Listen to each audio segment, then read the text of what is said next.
Okay, we're good to go. Hi, everyone. Welcome to the Black Romance panel for the virtual Indie Book Fest. I am Whitney with Life with Me, Books with Me, that crazy bitch, whatever you want to call me. That's me. Um, I had some amazing authors with us today. So I'm going to let you guys introduce yourselves. Um, who wants to go first? Oh, y'all go make Oh, I can go.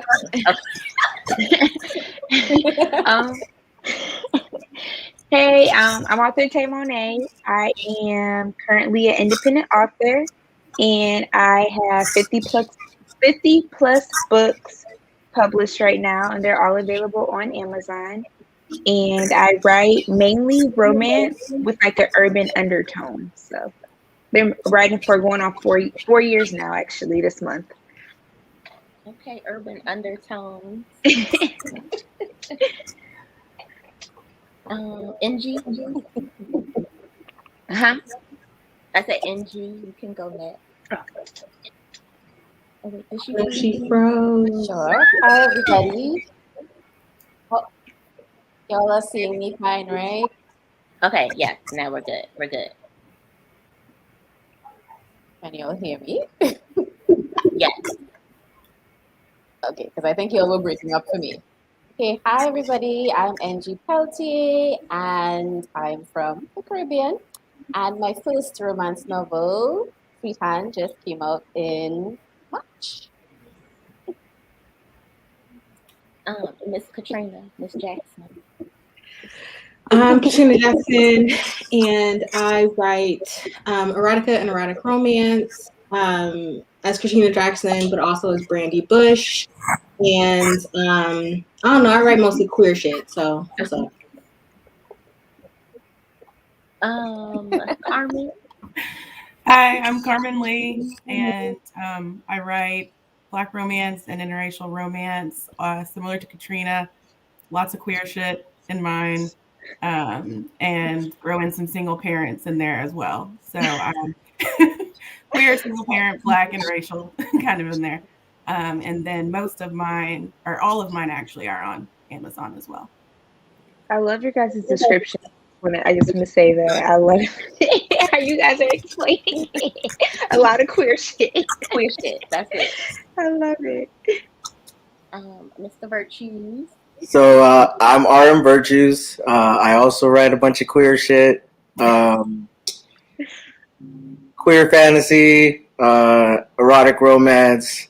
I have 3 books out currently, I think, and I've only been in this game like a couple months, but 14 it's fun days so far. So, Well, like I said, I'm so glad y'all are all here. I think most people know me, but like I said, I'm Whitney. I show my ass on Twitter all day. Occasionally, I get on Instagram. I bug people in their DMs, and I read a lot of books. So that's me. So I wanted to start off kind of just to kind of gauge, because this is the Black Romance panel.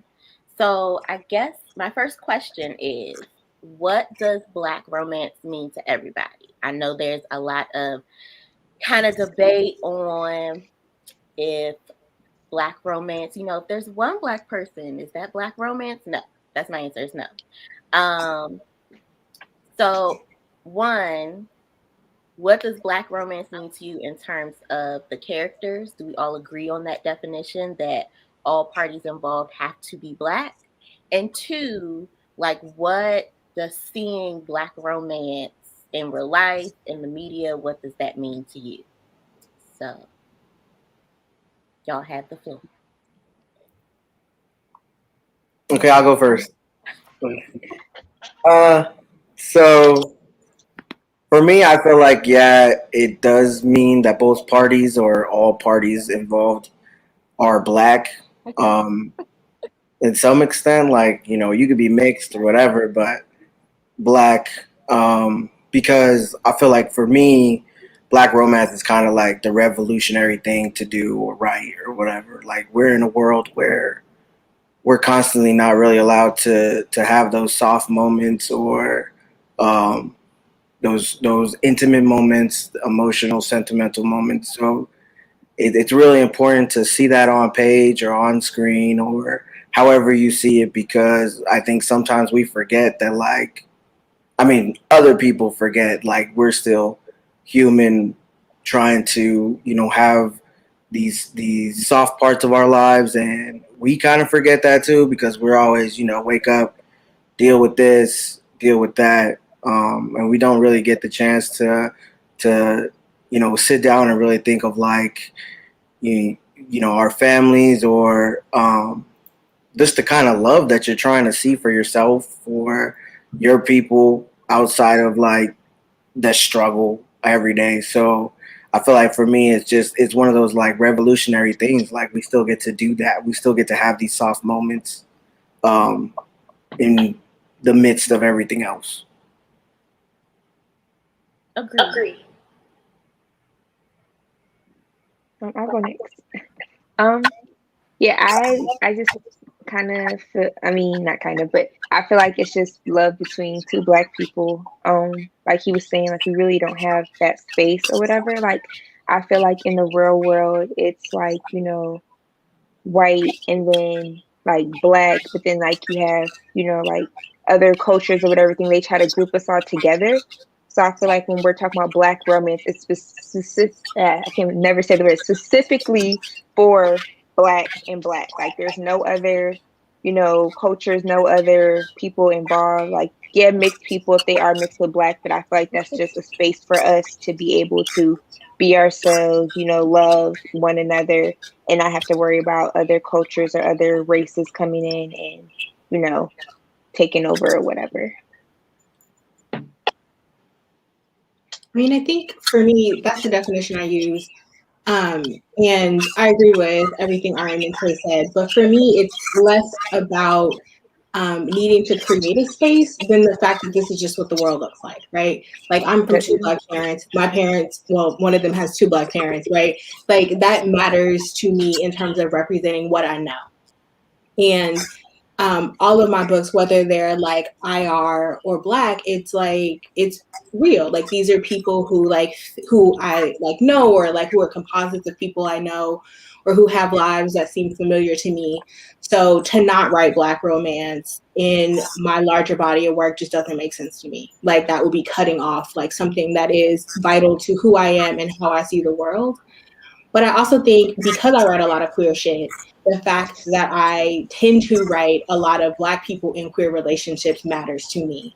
And I usually write them in relationships with other people of color or other Black people, because I think if we're looking at romance specifically, a lot of that queer romance is either white or it's IR with white people. And as a queer Black person, that's not the world that I live in. The world that I live in is full of other queer Black people and other queer people of color. Yeah, and I'll piggyback off Katrina as well, because she and I kind of had a conversation over DMs about a book that will come out later on this month, and just kind of whether I put that under the umbrella of Black romance. And I said no, because there's that nuance there. And so for me, like, Black romance is really just all about connection. And I think it's because I didn't really realize that Black romance had a connection for me until I was in a predominantly white environment of university and going to a predominantly white school. And then for me, it was like, this isn't what I grew up with. Like, where's my connection? And so I found that in Black romance, because it was like, this is what I'm familiar with. This is what I'm comfortable with. And this is, at that point, just kind of seemed revolutionary, but in a way that was strange for me, because it shouldn't be, because that is real life. Like, it shouldn't have to be a revolution. It should be accepted as, this is just a life experience that, millions of people have. And so I think it's kind of interesting that I didn't really have that acknowledgement of like Black romance as a thing until I was out of a Black environment and realized how, I guess, the rest of society kind of was like, oh, Black romance is a thing. And I'm like, yeah. What? How do you not know?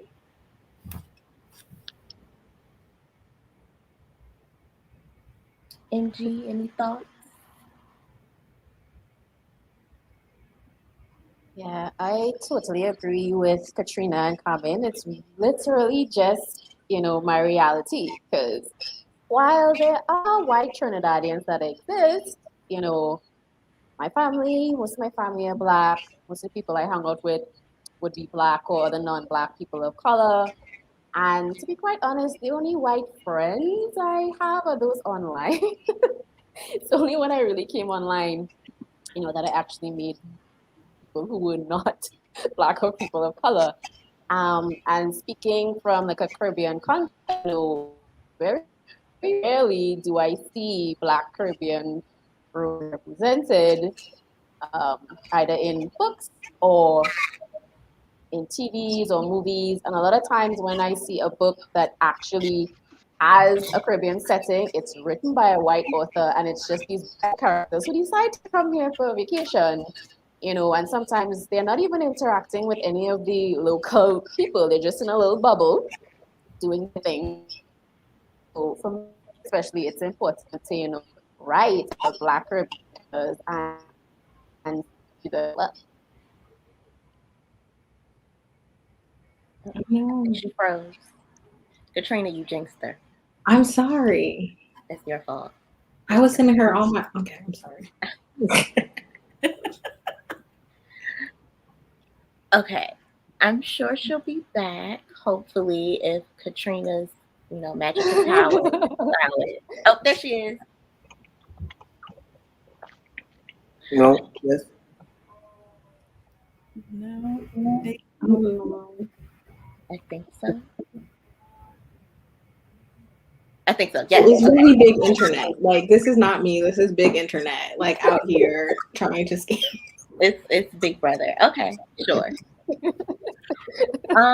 So I think you guys raised some good points. Black love should not have Black romance or Black love should not have to be revolutionary because, like you said, there are people out here who live that every day.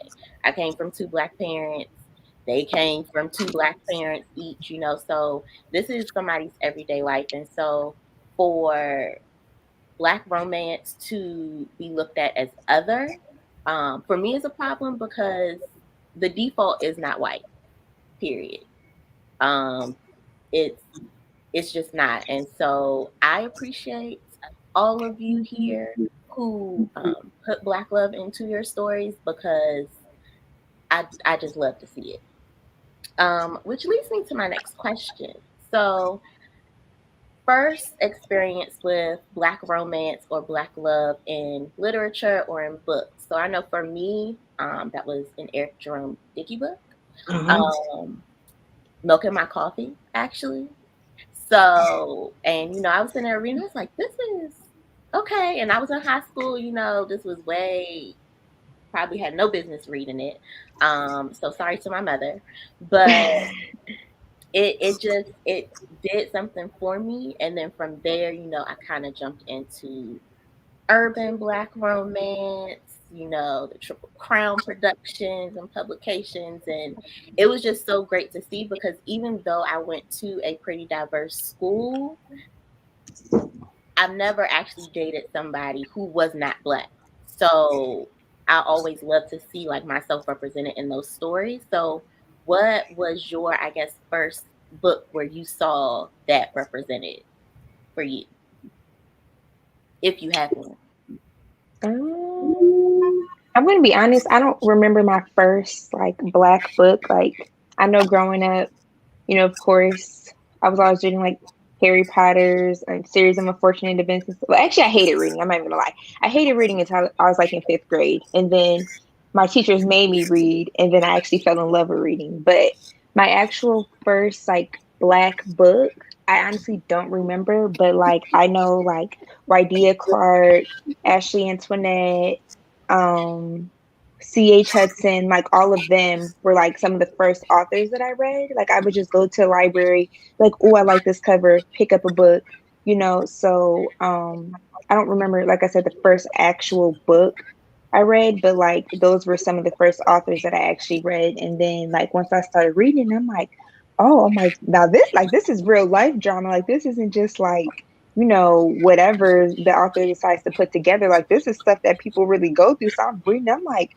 oh, people getting shot. Oh, he killing for his girl. You know, I'm like, oh, like they getting freaky too. What? So I was like, okay. So like that's kind of how my whole like Black romance thing started. I just picked up an author one day, liked it, and then I kind of, you know, stayed in that section in the library and just was grabbing random books. And then by that time, like I was in like 7th grade reading shit I should never have. No business. Like I think I remember one, it was called like The Pussy Trap or something like that. And my teacher caught me reading it in school. It was all bad. But yeah, so I don't remember the exact book, but that's like how I started. I was just in the library one day looking for something to read and liked the cover of a book and just picked it up and kind of went from there. I'm not even mad. Yeah, I'm an Eric Jerome Dickey like gateway as well. Like I had an older cousin and I just read whatever she read. So like yeah, I see why now. I read Eric Jerome Dickey, Terry McMillan, Sister Soldier. But I also have always loved erotica. So Zane was like a revelation when I was way too young to have discovered her. But I read all that shit. And my cousin just didn't tell my mother. So, you know, thank you for that.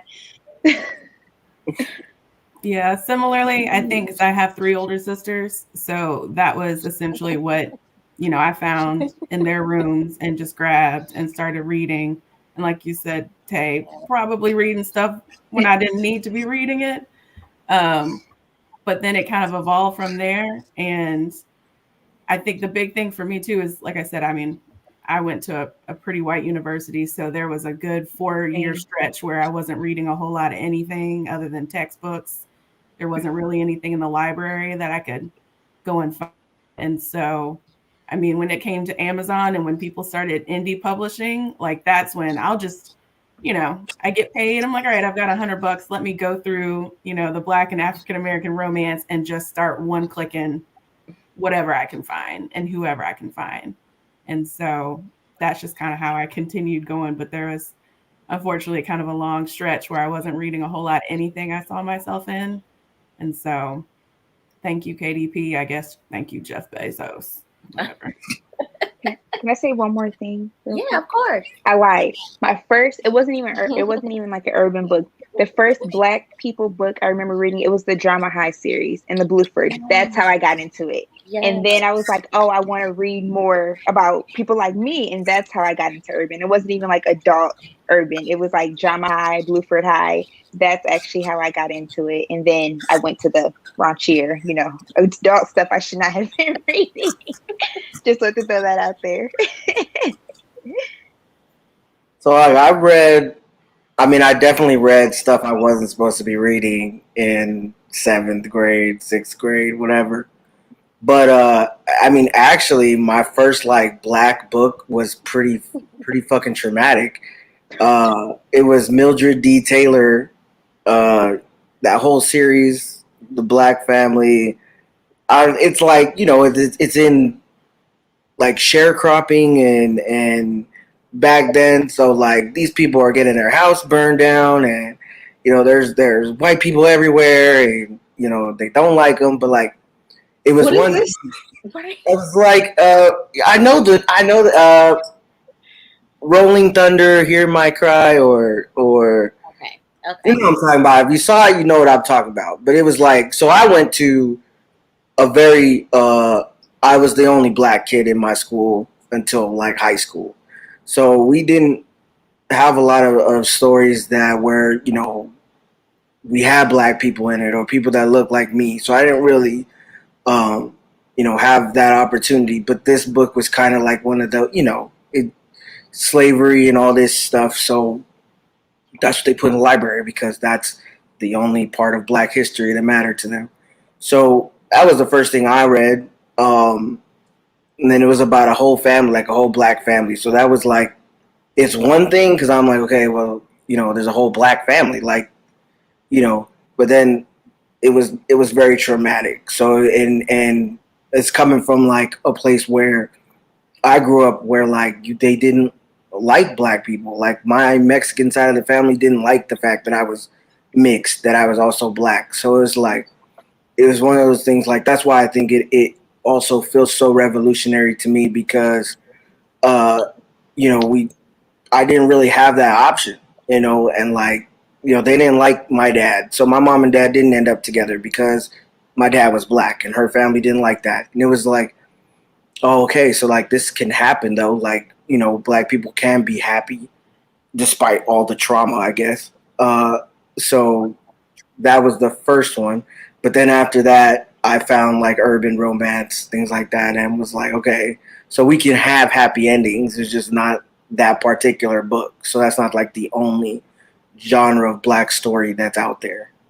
So it's kind of like a thank goodness when I found urban romance.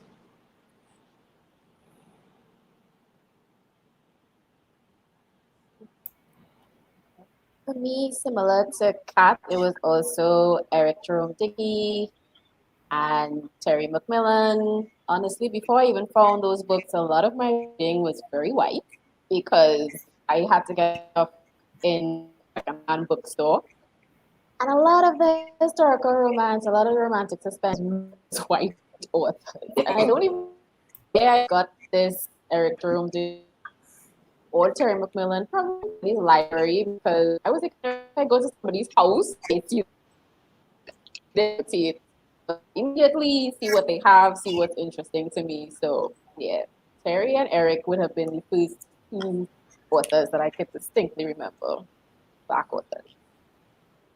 Okay, so we all kind of had the same introduction. Okay, so I was reading Miss Tay Mo'Nae's book, The Sweet Spot, and you had a line that I highlighted, and it actually, this was not planned. It went exactly with my next question, where you said a lot of these all black movies have really trashed main male characters, but we were just too young to realize it. I And said yeah, you said that. that. Okay. You said it. Hand clap to me. I don't remember writing that, but hand clap. Okay, go ahead. So I feel that. And so my next question is kind of we talk about literature, but in cinema and black movies, not what was your first, but do you have like a favorite black romance movie? Because caveat here, what you said is true, because sorry if anybody's gonna say this, Love and Basketball, Horrible. it don't work. Horrible. I was just about to say it. I was like, remember we were talking about it on Twitter? That was horrible. That was horrible. It's toxic, and you don't realize that until you get older that it's a toxic ass movie. Exactly. They had us. They played us. No, So for real. But all Trash. rom-coms are.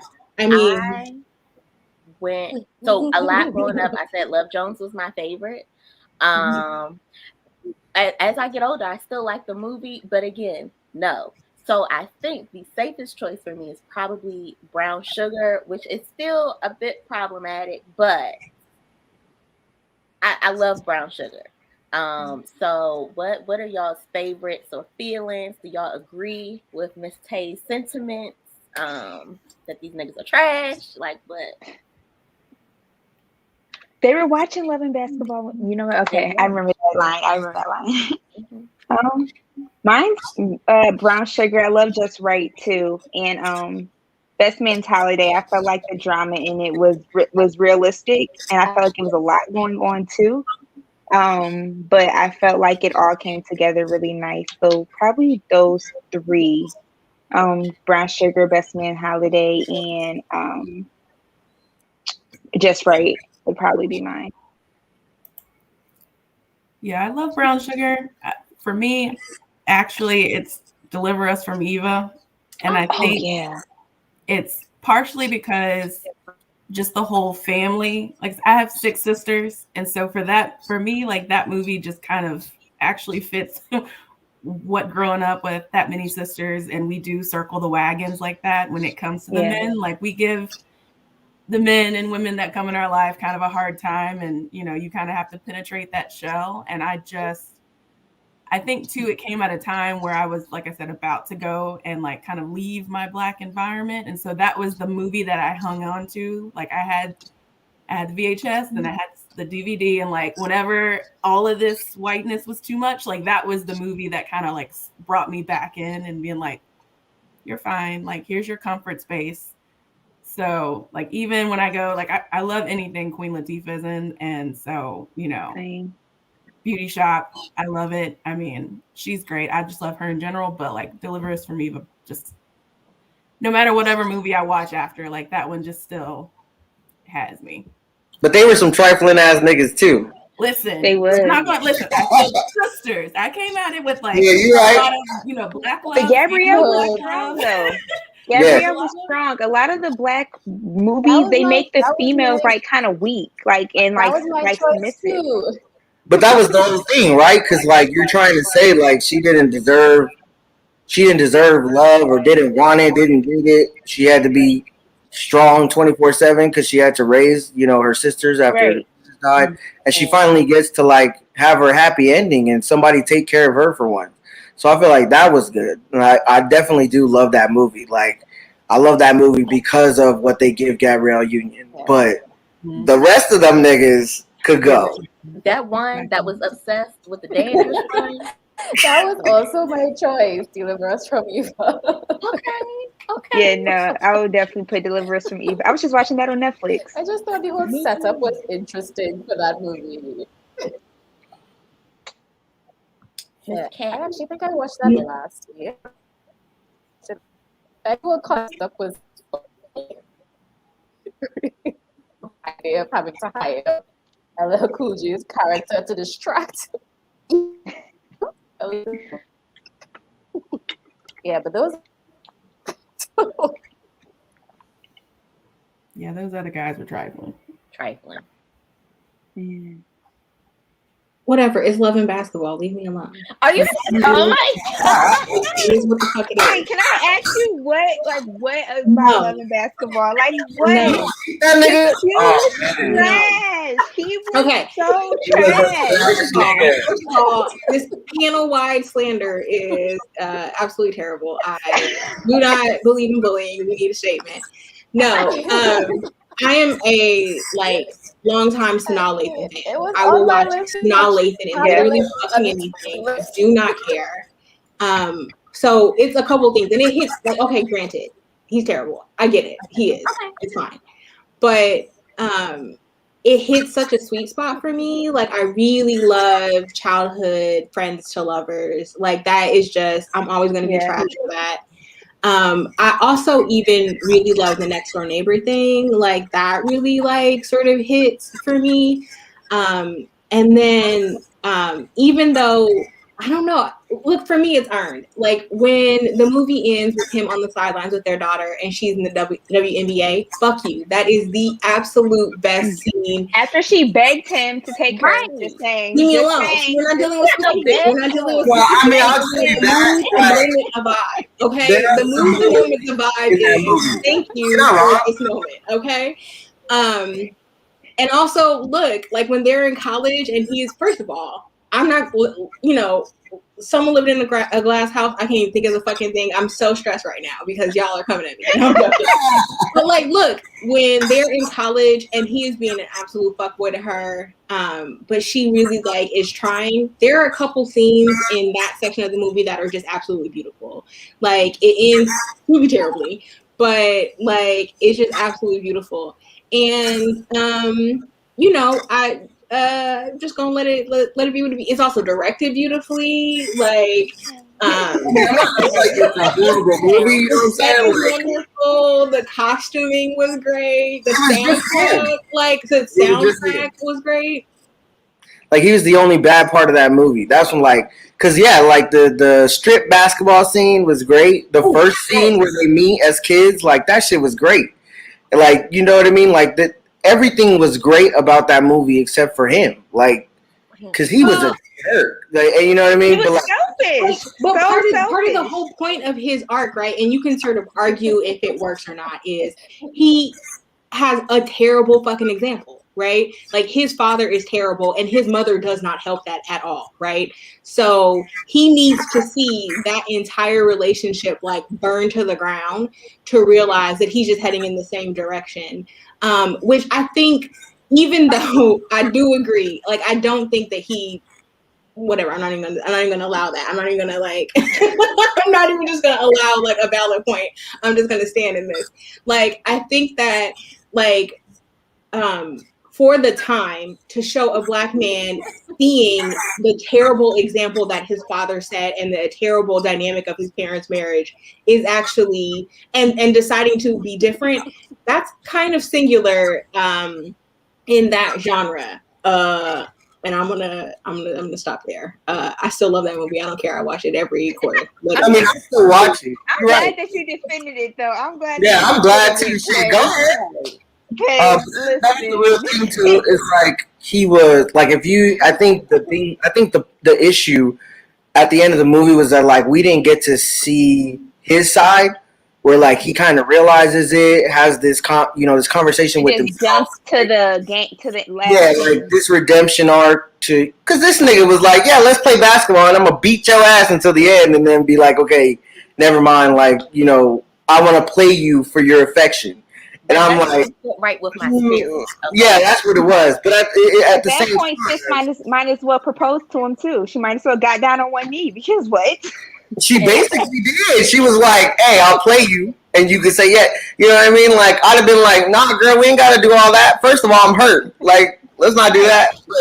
But that was the big thing. And I think too, though, is like he had to realize it. I mean, like I get it. Like he had to realize too, like what the fuck am I doing? Like I'm really gonna let her get away again? Like I'm just being proud right now. I'm just being too proud, and I need to swallow my pride and be like, look, this is the person I want to be with. But it's like I said, we didn't get to see his side of his redemption arc, so you don't really hear all that commentary that he had to have with himself in order to be like, okay, I don't want to be like my father. So I think that was like the big thing. But like otherwise, apart from that, like yeah, the movie's good. I like the movie. I'm just saying that Quincy was some trash. Now here's the thing. I get it. You're right. He had a horrible example. Like the worst possible example. Wow. I appreciate at the end that he was the one on the sidelines, cheering her on. I appreciated that, because it's what she deserved. All I'm saying is, homeboy, just because you off the team and I made starter and now you mad, I'm supposed to just quit? Nah, it don't work that way. It don't work that way. That's all I'm saying. Maybe I was just triggered. It was a long road. That's what, like, you know what I mean? It was a long road to get there, too, I might have just been triggered. It's fine. So I think all of you guys have, kind of said, how many books you've been writing or when you started writing, or is there anything, you don't have to give us your whole author origin story, but is there anything that kind of stands out for you for like the moment that you decided, yeah, I'm gonna start writing this shit. Let's go. For me, I think so the first kind of novella duology I wrote was right after I got divorced. And for me, like those two books, which I haven't touched in years, are still out there, were kind of like the ode to what I wanted my future to be like. And then I had a long 5 years where I didn't publish anything and I was ghostwriting. And every person or client that I had for ghostwriting, the characters and the stories were white as hell. I hated it. And so I think then I was like, I'm doing this for money and I don't like it. And none of this, it just ain't right. Like there's no Black people. There's no people of color really. And I refuse to write problematic shit. So like it just stayed that way because I'm not writing characters of color for authors who are not people of color. I'm not doing that. And so when I got back into it where I'm just like, I want to do this for myself, I think for me, like the rule I had was at least one main character is always going to be Black. And chances are she's always going to be a Black woman. And so like, that's just kind of how I started writing and have kind of continued writing. And then it's also just everybody's going to be queer. Even when they're straight, they're queer. Like that's kind of like my brand now. I'm just so that's kind of how it evolved. But yeah, for like the 5 years between when I had something out and when I finally put something else out, ghostwriting, but it was just pretty much all white, and I don't like that.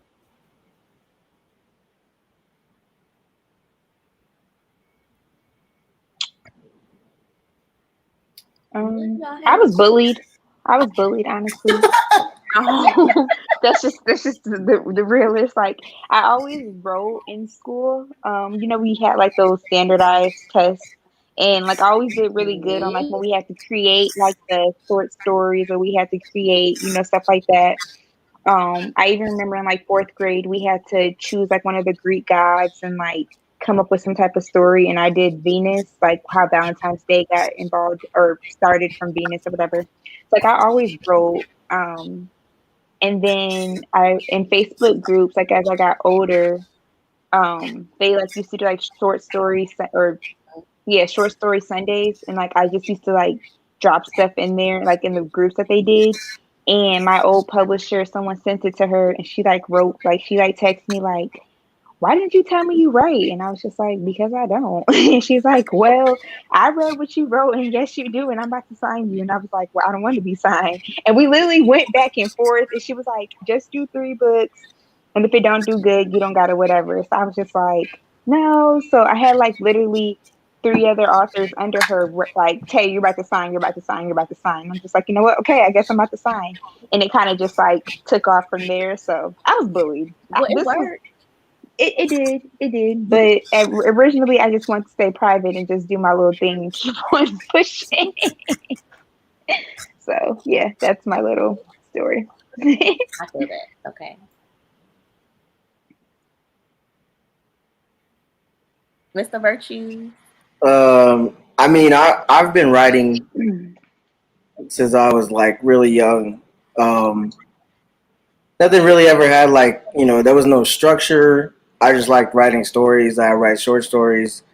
And then like I got put in the gifted program, which is not as fun as it sounds, like for reading and writing. So I basically got sat in a corner every class and was like, do whatever you want. So I would, write short stories, get graded on that. And then I kind of, I went to college. I was like, I'm going to do something else, kind of let the writing dream go. And then the pandemic happened and I'm sitting at home doing nothing. So I'm like, let's do it. Let's try it out one more time. Give it one more go. And it worked out, I guess. So I'm here now. I guess. Right. What do you mean? Obviously. I don't know.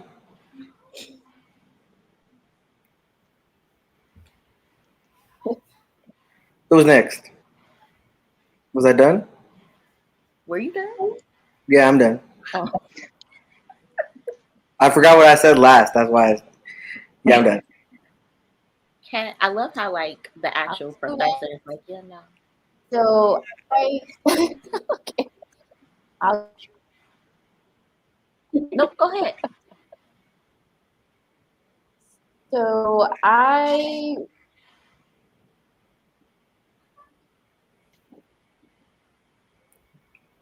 Did she freeze? I think she froze. I think she froze. Cat back on you.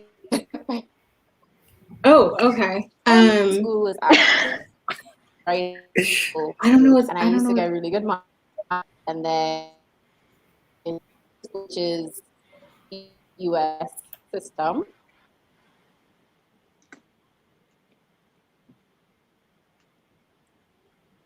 Did she freeze too? Again. I don't think she knows she's freezing though. Yeah, I don't think she hears us when we say it either. So, Yeah. okay.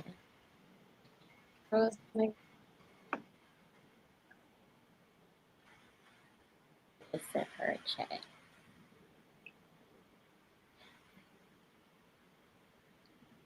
Are y'all hearing me? Now we hear you. Now we can. There's a delay. I You think can that's hear me right. now? Okay. What? So y'all are hearing me, yes? Yes. Now. I don't know. We hear like when you ask, we hear, and then it goes As out. soon as you start talking, it's See, I don't know if y'all are hearing me, so I don't know if to keep talking or not. We can hear you now. But as soon as you start talking, it just Okay, good. Okay. Oh, well, okay. Hear me. I was saying my project in school, in primary school, and then when I got this series, I actually used to write my stories in a copybook, pass it around for my classmates to read. And I think I actually stopped writing for a while. I mean, I was still reading a lot of romance, but I wasn't writing it. And then when I got onto Tumblr and I started writing fan fiction, and people started liking it, I was like, maybe I need to get back to working on my original stuff. But I just couldn't finish anything. And eventually I finished, it's like a urban fantasy paranormal romance. The first thing I wrote, it was based on our Caribbean folklore. So it involves one of the main characters is a sukuya, which is like a Caribbean bloodsucker. And it's a human. That was the first book before I even began that. My agent actually did that revision notes. So at some point I will go back and revise that, but yeah. Fan fiction is really what made me more comfortable sharing my stuff with people online because I was getting kudos and people were liking it, and people are still giving my fan fiction kudos to this day. But I'm very sorry to those people. I'm never going to finish any of those stories. So I'm never going back to finishing any of those stories. So sorry to them, but thanks for the kudos. Yeah, that's really how I came wanting to actually be my to read them. Okay. Miss Professor. Okay. There's passive aggressive. It's fine. No, I've written like all my life, like other people. I was a really quiet kid, and I used to like write Goosebumps like knockoffs, and then make my mother listen to them.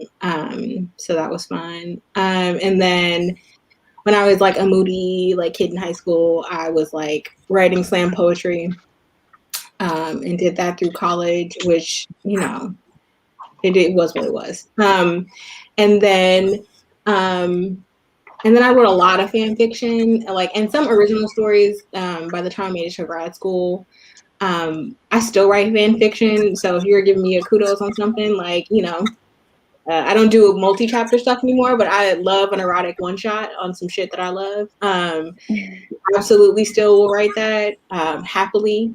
And I think though that I decided I wanted to do this for real in 2019, mostly because I had been writing before that, but I had all these ideas that I really wanted to write, and I decided mostly that I wanted to prioritize it alongside my day job. So where I do a lot of writing for that anyway. And so the two kind of work hand in hand. It is harder to do the writing for my day job in terms of deadlines mostly. And then also writing around teaching. I teach on things that I don't write on. So it can be harder to write history in that context, but it's a little easier to write fiction because it is in an entirely different space. So we need you to drop the link. No, thank you. Fan fiction. We move on to the next question. So much. That on Twitter, y'all. We need those. You should have known that was coming. You can't just say I don't don't give us links. Right? No, well, that's for both of y'all. That's what you can spend your whole lives looking. Right, feel free. I hope you find some wonderful stuff in the meantime. I will never tell you what my name is, nor will I ever confirm it if you happen to find it. Like, Godspeed. I love AO3 to this day. Oh, okay. So look on AO3, y'all. That's Oh yeah, where you find it. absolutely. Fantastic stuff there. Wonderful. Okay. So I know Trina, Karmen, RM, you guys have been quoted today as saying, I write queer shit. NG, has said how important it is to put her Caribbean culture in her stories. She also writes queer shit. Oh, right, and queer shit. Yeah. Hello. And Tay, has said she springs a little urban, up in her romances. So I guess for me, my question is that putting those pieces of yourselves in your stories, is that intentional? Is that something that you just kind of find yourself doing and it's just like, oh well shit, I'll go with it? What's the story behind that? Both, maybe. Probably both. I intentionally will always have queer shit, even if it's not, like I said, even if it's straight, it's still queer. There will always be queer characters in my books, and they will always be accepted. Just because, I mean, I live in the South, and that's not the reality, but I want it to be. So maybe I put my own little fantasy in there. I think some of it I put unintentionally. Like sometimes I'll create single parent characters and I'm like, how did that get in there? And I realized like my kid was driving me crazy today. So I just like threw some shit in there and that's where it came from. Or like I might have used a friend's personality on accident just because maybe they said something funny and I was like, oh, that'd be great in a book. But maybe a little of both.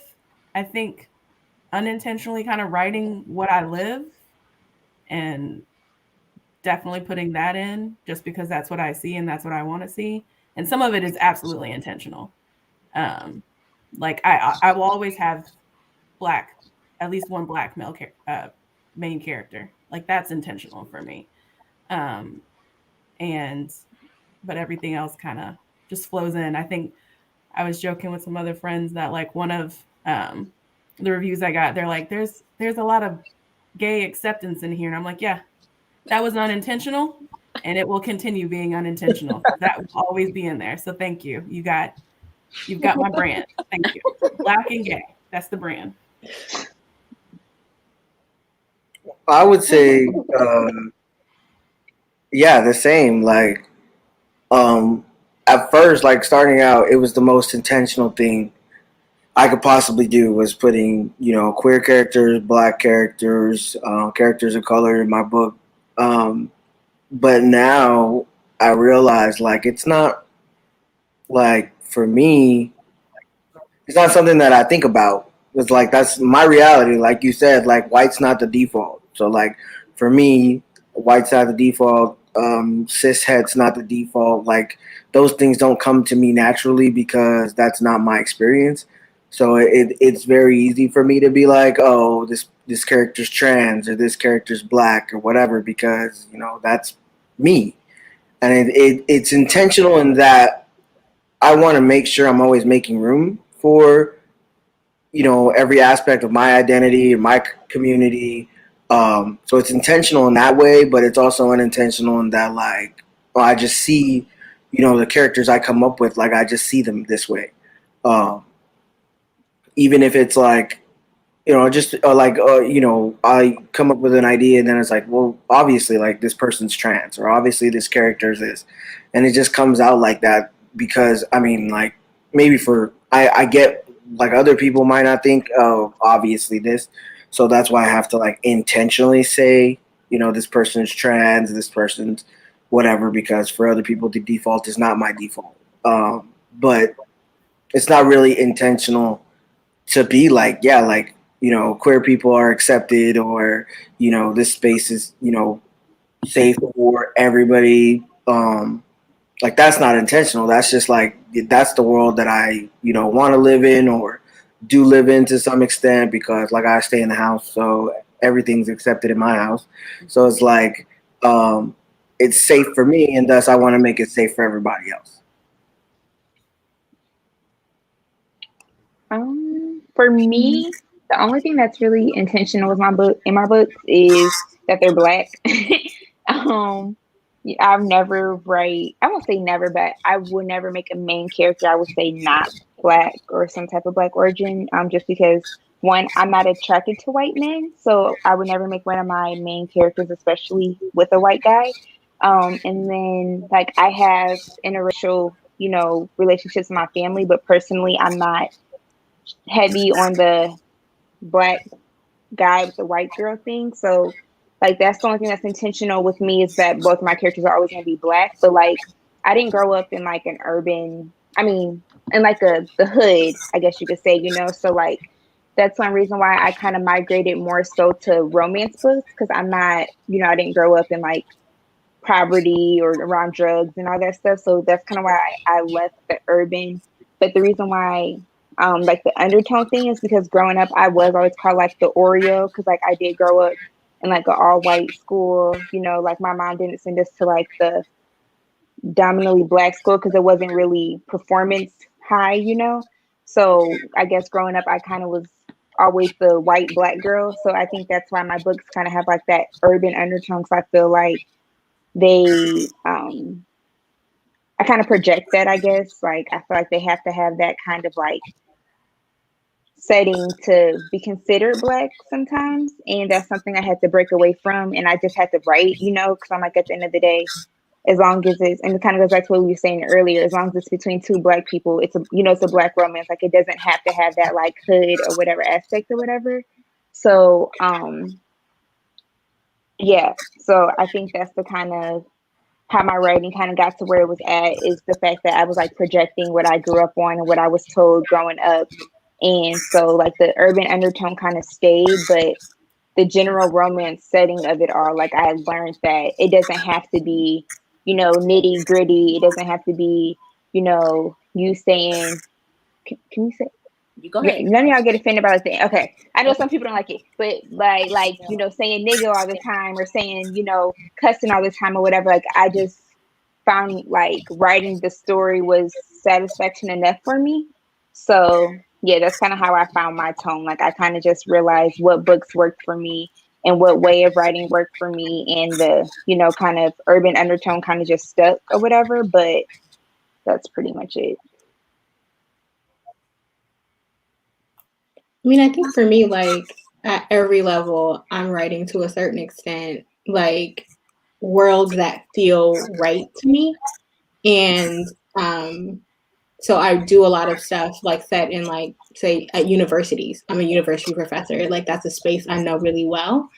But like my Bay Area Blue City series is set in the Bay Area, and I'm from Oakland. I don't know what that feedback is. But like that series is set in the Bay Area. I'm from Oakland. Like, that's a space that makes sense to me. But I also have like in that series in particular, I'm writing a lot about like worlds that I know. So I'm writing about, and not just personally, like generationally. So like my last stories, back in the day, is a historical fiction set in like the 1960s, and then partially in 2010. Like, my grandparents migrated to the Bay Area at the end of the Second World War. And so like a lot of what I know about like Black communities there, the Black community that I grew up in, like I sort of put a lot of that in there. But then the first book in the series, Layover, is set literally in East Oakland, which is my hometown. And so, and in that series in particular, I told a friend that I'm writing about like an Oakland that doesn't really exist anymore. It's been gentrified in the past like 15 or so years, like, or about that since I've been gone. And so there is like space there for me to be writing about a place that did exist, but doesn't exist quite in the same way. And so I'm writing about like spaces that are real to me. So like the queerness there is real, like the Blackness, like whatever that is looking like is real. And also varied as well. Like, I think we spend a lot of time sort of talking about Blackness as sort of what Tay said, but also RM, and then like, Nat as well. Like, we spend a lot of time talking about Blackness as a monolith. And so Black people who grow up in like similar spaces, but also sort of thinking about, or we don't spend enough time talking about, because I think there are actually lots of representation of it. If you look at a variety of Black romance authors, we don't spend a lot of time talking about like the different kinds of Blackness that people are writing about. So there are like Black Muslims in both of those books for a reason. I grew up around like a whole bunch of, Black Muslims, whether they were like in layover of Senegalese descent, or and back in the day, they are in the nation. And if you've ever been to the area, like the Nation of Islam is very big, right? So like thinking about like the many kinds of Blackness that exist in various different spaces, I think there are actually lots of representations for that. But when we talk about Black romance, it's as if that is a monolith, and somehow lesser than other kinds of romance. Snaps. Katrina on her soapbox. I love it. That's all I'm here for. Because it's true. I mean, it feels like a very, like when you say Black romance, it feels like a very small space as opposed to like what it is, Right. I guess you have to like be in it to understand that. Because like, my Black romance doesn't look anything like, the rest of y'all's. And, one person's doesn't look like the next. Like, you take one of each of our books, it probably looks really different, but it's all Black romance. So to break that down and see that for what it is, like, I mean, that's beautiful, but it is hard to like have it seen as a monolith all the time, or have it all bunched up into this one category.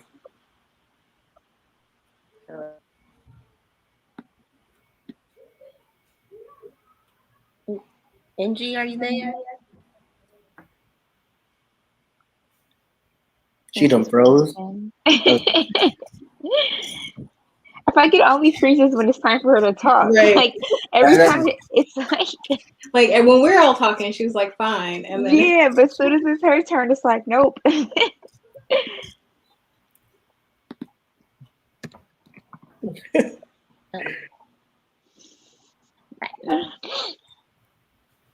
She's smiling. Did I freeze again? Oh, I think you're coming back.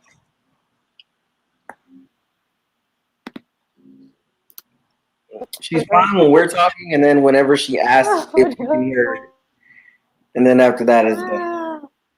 Hello. Okay. We can hear you. Nope. I'm blaming Katrina because she said I literally gave her my best. Can you hear me? You can Kinda.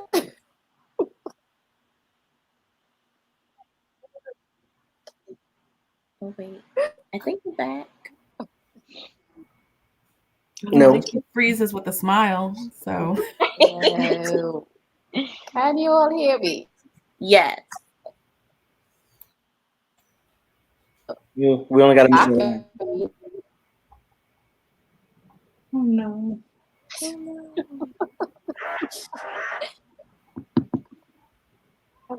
But everybody but you all can hear me. You're going in. No. I don't know. Like No, every they hear other me or not. 2 words. There's nobody saying anything.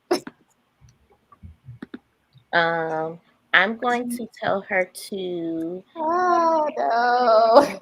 Oh wait, are you back? I don't know. I don't know that that keeps happening. It's like delayed. I have no Like idea. Someone said cut. Someone told her to cut her video and just try audio. And you try just turning off your camera and just use the audio.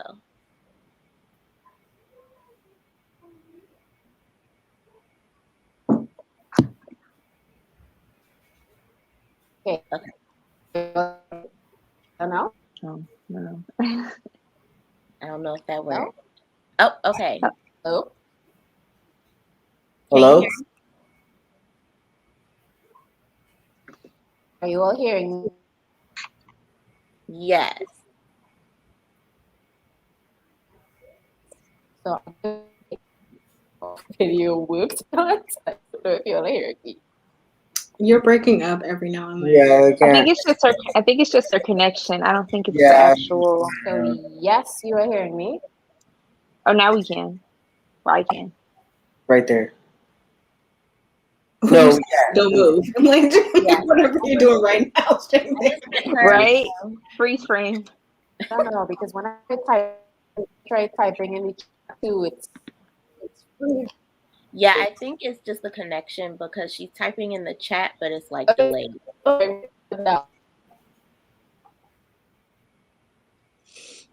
We can go over like chat 10 too. minutes.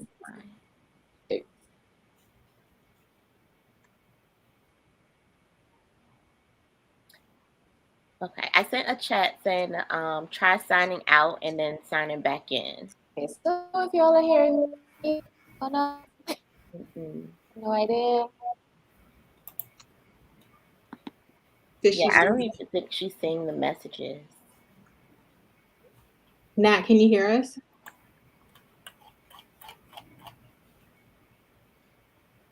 No. No. Okay, she said she's gonna sign out and then sign back in. Yes, I'm hearing you all very clearly. And my messages, but my messages in the chat, but it's taking a while to go through.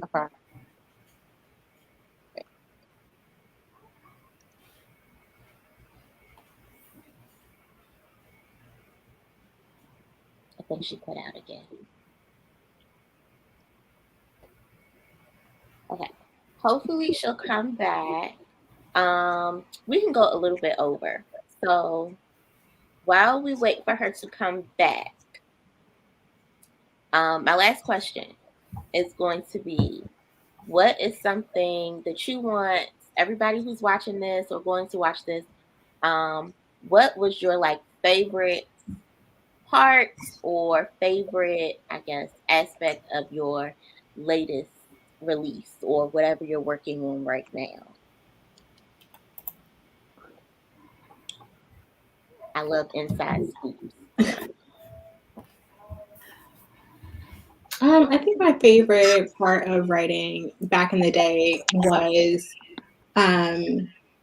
like that whole series is about music. Like I love music and I love really thinking about how Black people think about music in terms of their memories. And so it was really like nice for me to write about characters who, like me, were like their lives have soundtracks, right? And that was like bound up in like not just the love story, but then like the story about the family that love story creates. And so that part was nice. I'm also a historian, so writing about like a historical time period that I love, which is the late 1960s, is like really nice, especially from, I don't read a lot of historical romance. I literally just read like the Black people and move on. But like, especially not writing like the Regency or England, like, but like writing literally like, you know, Black American like historical fiction and thinking about this time period that has like such a wealth of interesting shit happening and like weird shit happening. I mean, like weird in the sense of like, you know, whatever. It's set at a concert where like, you know, Jimi Hendrix like set his fucking guitar on fire, and thinking about like, we look at that now and think, oh, that's really cool. And the characters are like, what the fuck is he doing? Like, who in the world is going to, you know what I mean? But like, sort of thinking about like a time period that like at least romance normally ignores. And then, but then it also not being the center of the story. Like there's this other sort of like familial generational thing happening, which is so significant for Black people. So that was nice. I also cried a lot while writing and editing it, which was not fun, but you know, it is what it is. Can you tell us about the Black Witches? Oh, they witches, they Black.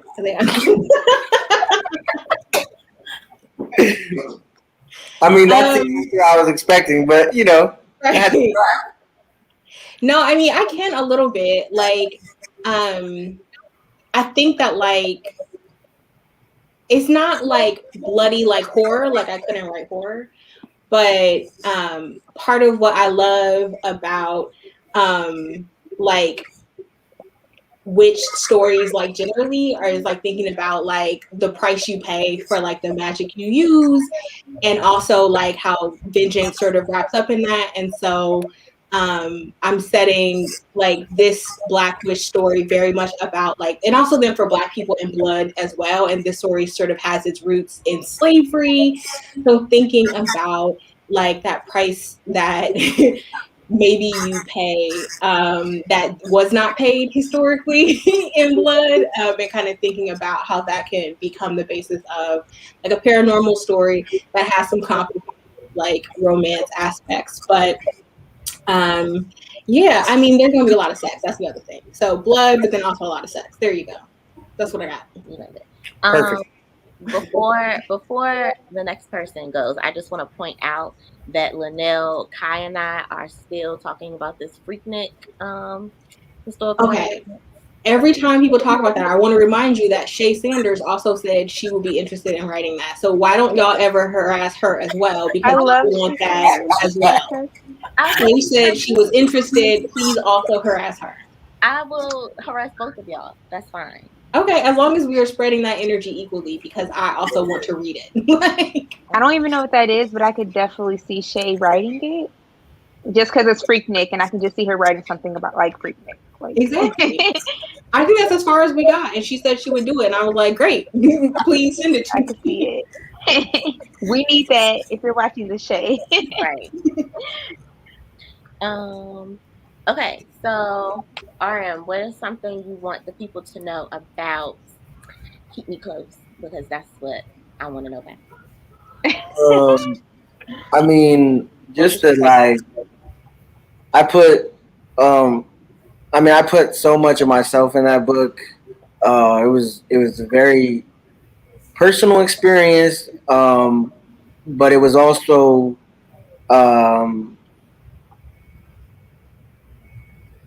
I say something like the first piece of writing that I've done that I'm like legitimately proud of. Not saying that I'm not proud of Drag Me Up, but like Keep Me Close was such a.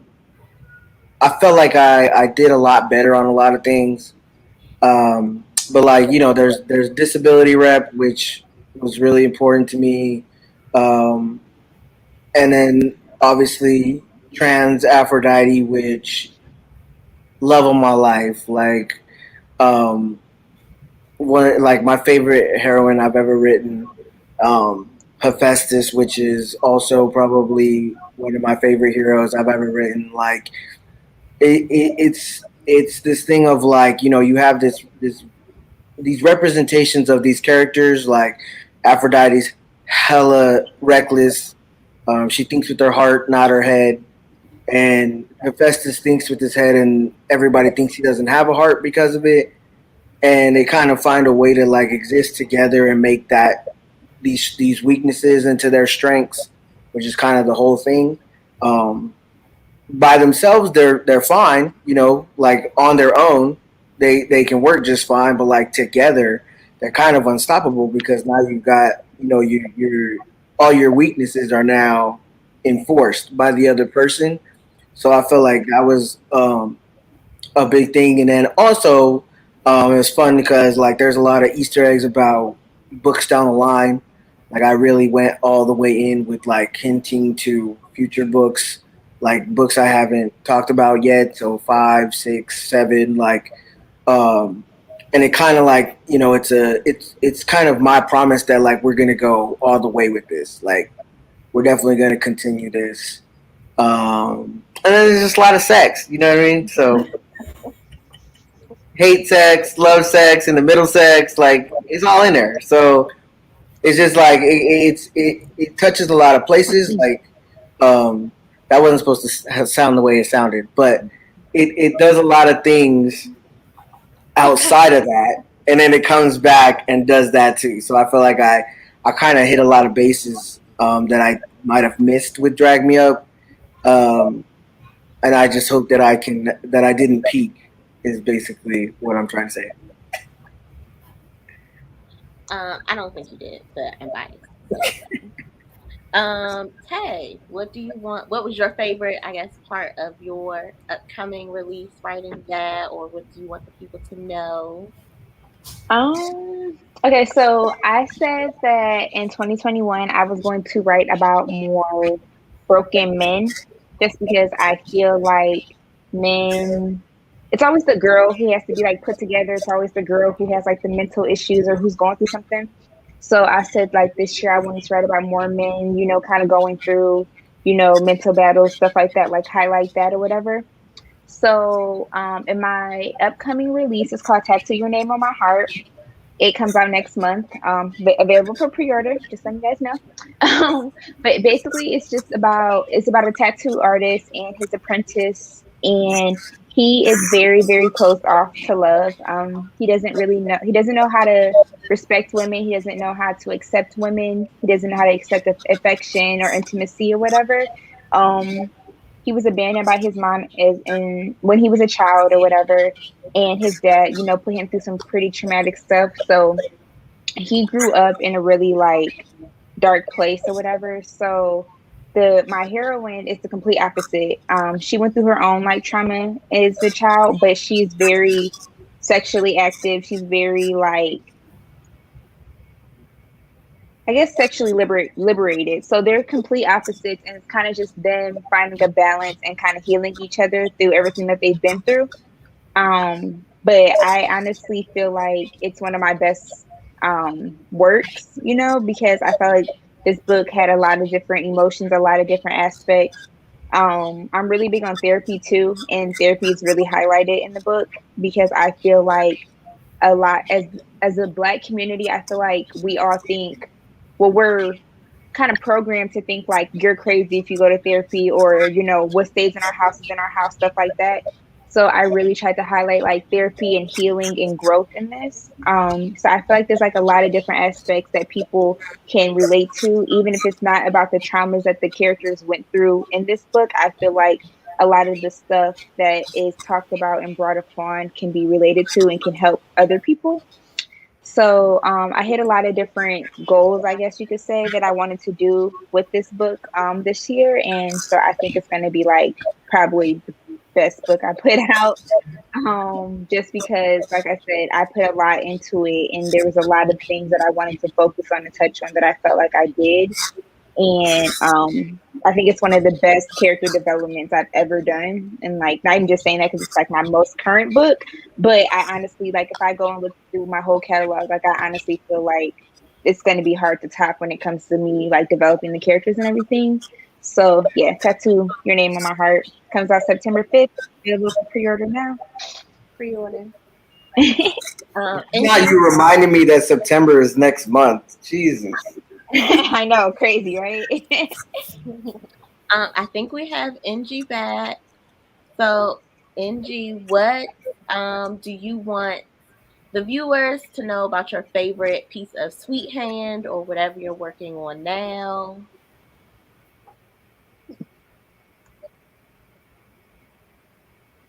I jinxed it. I told you every time she goes to talk. I jinxed it. Technology is always great when it works. Always. So I actually didn't even hear what you said. I think you were freezing for me, so I didn't even hear what you were saying. Oh, okay. I couldn't hear what you were saying. So what? And now I don't know if you all can hear me or not. Wait, can you hear me? I think she's typing in the chat.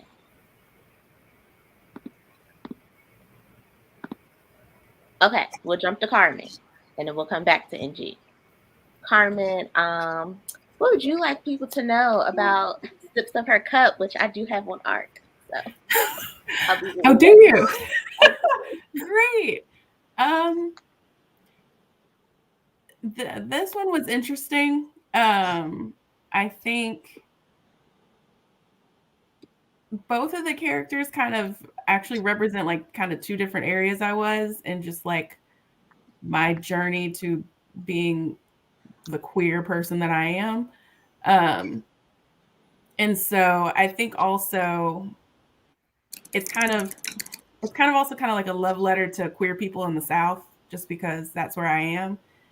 And just kind of the queer Black experience, or the queer kind of experience for people of color in the South, is kind of different, I think, than a lot of like my queer friends who grew up in New York and LA and other places where, you know, you have more of a visible community.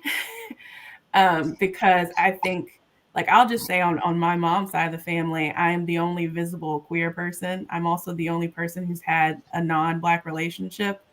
So like that is kind of part of my experience. Whereas on my dad's side, it's very varied. I think like 80% of me and my cousins are queer in various parts of the alphabet mafia, card carrying people. And so this was kind of like a little bit of a love letter to the queer experience in the South. And it definitely deals a lot with navigating relationships when maybe coming out is not safe for you. It's not as angsty because I'm not in a place where I can go too angsty just yet about those experiences. That will be coming up a little bit more in a book I hope to have out in November, where you do kind of delve further into, you know, what real life kind of is, depending on who you are and how your family responds to you not having a mainstream lifestyle. And I hate that phrase, but so I think a lot of books, and especially Sips, kind of comes up with like trying to find love and trying to strike a balance between potentially knowing that if you decide to love who you love, you might lose your family. Hopefully without crying. I did not cry during this book.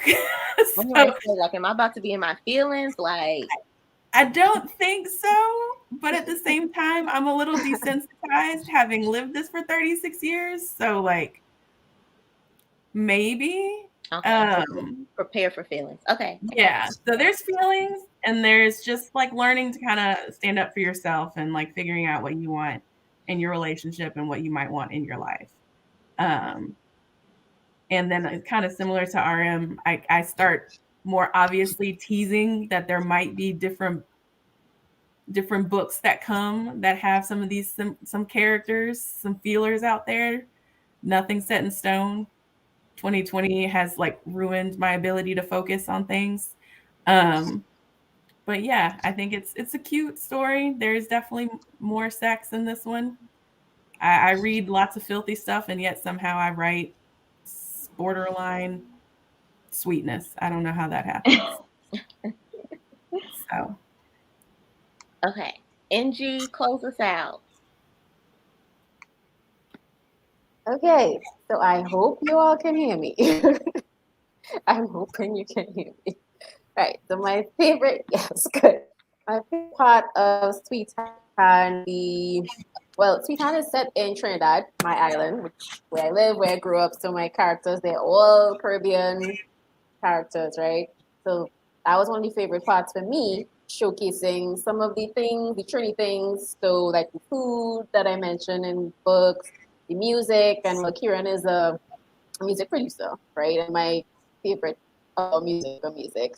So in the book, and another big part that I wanted to represent for me, we like to lime, and lime equals like party or hanging out, right? So I definitely wanted to showcase that.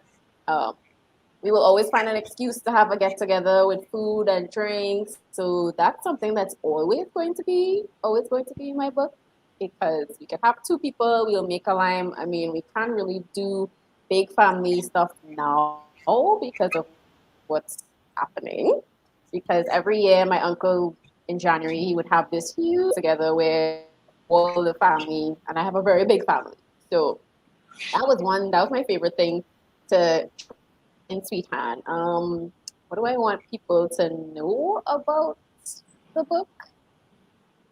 Well, Sweethand is just book one because it's a series, which is called the Island Bite series. So I have it planned as 4 books, and I actually just finished writing and revising book 2. It's with one of the beta readers right now. So hopefully, when they come back to me, I can revise again, and then it will be off to my agent and editor for them to look at. So I can say who book 2 is about. Book 2 is about Devon and Reba, and that will actually be Grumpy Sunshine. I had a lot of fun. I had a lot of fun writing that one, and yeah, that's about it. That's about it. Yes, I need that immediately. I'm very excited. All of y'all, I really appreciate y'all being here with me. You won't have it immediately. That's okay. I'll wait. I'm willing to wait. I'm willing to wait. I can just reread. 2022 next year. It ain't that far, apparently. Right. Okay. Okay, that's fine. Thanks everybody for joining us, for putting up with, my shenanigans, and for joining me in the Love and Basketball Slander. I really appreciate it here. I don't. Okay, but can I say No, yeah. no one can talk about this. No, this is a good thing. Your lighting is popping. What are you doing? You got a light? You got a ring light or Me? something? Me? Yeah, you. Oh yeah, I got a ring light. Are you joking? Your skin is popping. Look, You look so good. I'm all dark and everything else. Washed I was out. just saying, but when we got here, normally I just am straight up in shadow, but like I had to like get a ring light to teach. Like we gotta do what we can. Yeah, it looks good. It looks good. Thank you. Okay, you can say that. No Um, more Love and Basketball.